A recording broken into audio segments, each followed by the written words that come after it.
And I want to throw in a word right here that's just a little off the topic. The fact is, a lot of people say, oh, God's just a loving God. He's never going to judge people, and Yes. there's no hell. These verses suggest that God is a holy God, and there's coming a time when the wrap-up comes where he's going to judge everybody. Well, that's right. God is a God of love, but he's also a God of holiness who responds in wrath when his holiness is violated. And that's not just an Old Testament doctrine, that's a New Testament doctrine as well. Nobody's getting away with anything. All people will be held accountable. I think that some people think that because justice seems to be delayed, that there will be no justice at all.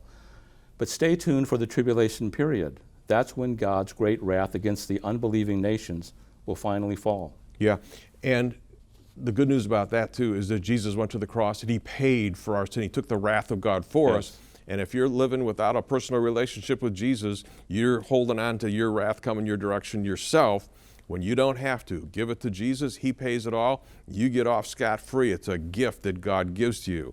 But give me a New Testament illustration about the wrath that's coming.